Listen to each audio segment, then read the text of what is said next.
Bonjour, mon nom est Sylvain Haché et aujourd'hui on voit le cours de guitare le plus important.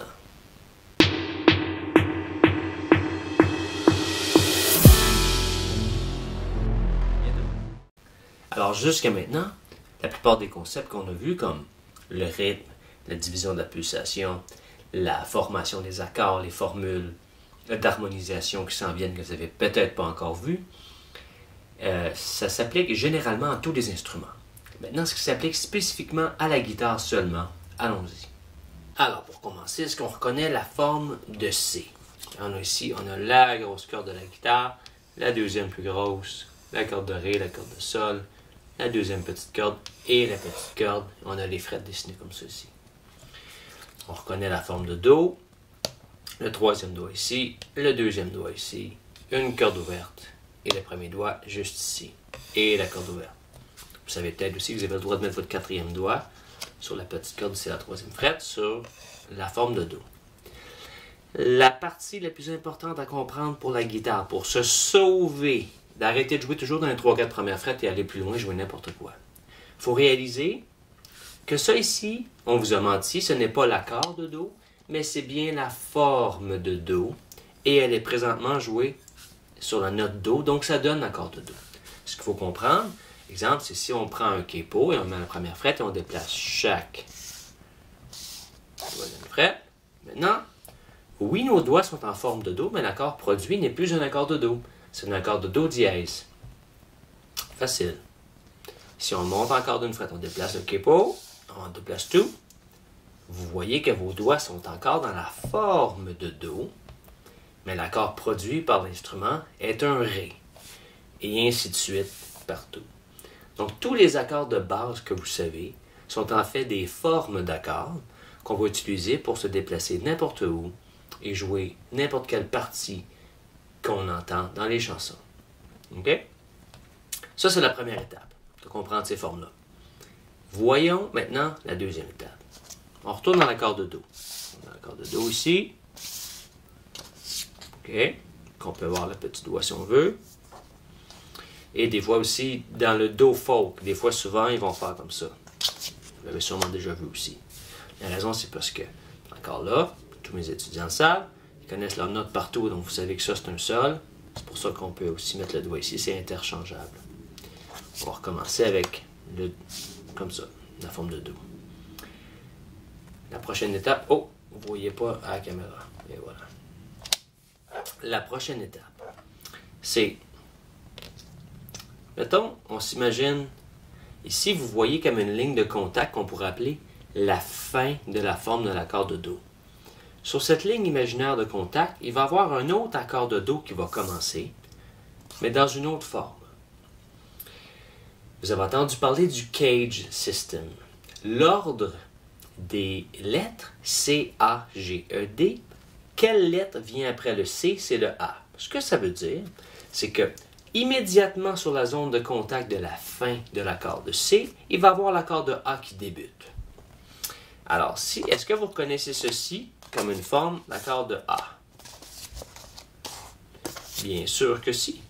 Si vous aviez un capo, peu importe quelle frette, vous reconnaissez que ceci, ça pourrait être une forme de La, un accord de La à la guitare.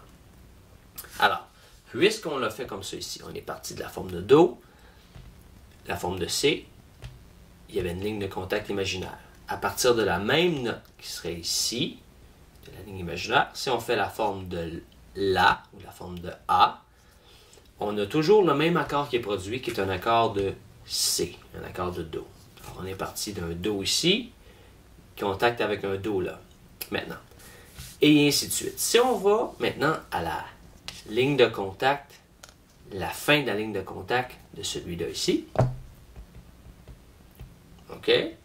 Il va y avoir la prochaine forme qui commence. L'ordre des lettres, c'est C, A, G. OK? Là, je manque d'espace sur ma feuille. On va juste se déplacer. Ici. On s'imagine que tout le reste était là. On est à la fin du contact de notre forme de A. À la fin d'ici, on va commencer une forme de G. Pouvez-vous vous imaginer s'il y avait un capo ici? Mettons qu'on fait un accord de G. Comme ça serait comme ça ici. 3 frettes plus loin, on aurait ça. Et voilà. Et vous savez qu'on a le droit à la petite corde seulement, où il y a deux formes de G. Vous allez comprendre pourquoi plus tard, lorsque vous allez savoir exactement tous les intervalles contenus dans chacun des accords. Pour l'instant, beaucoup de gens ne savent pas ça encore, et ça me rend triste.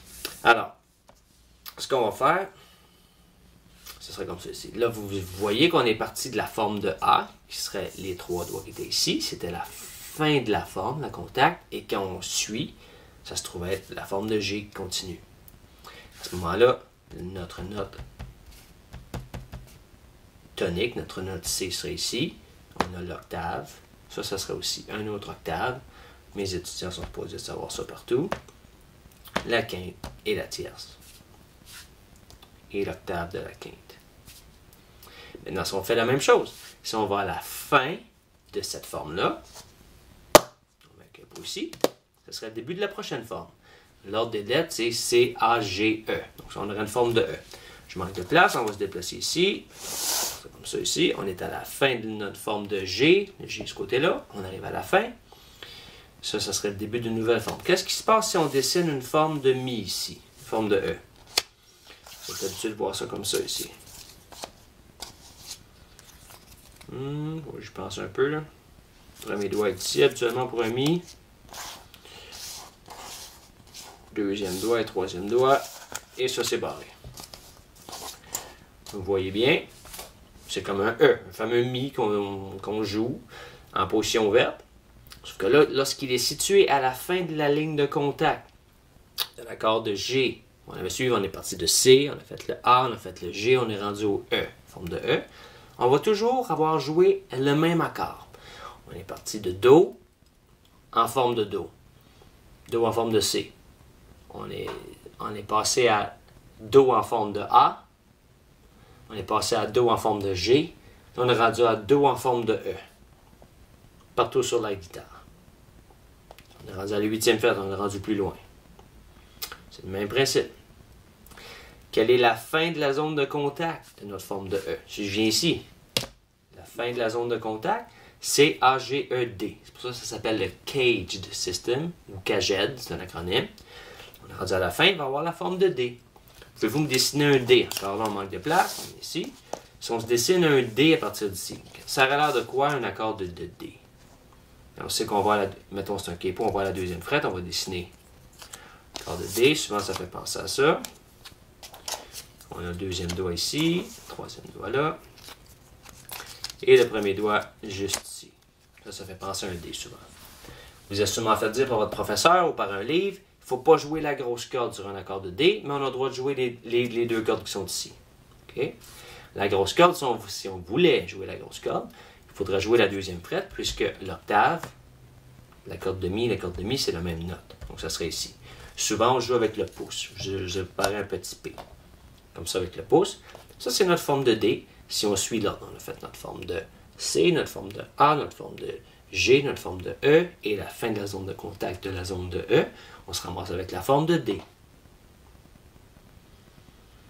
Tout simplement. Donc là, on jouerait présentement un accord de Do en forme de D.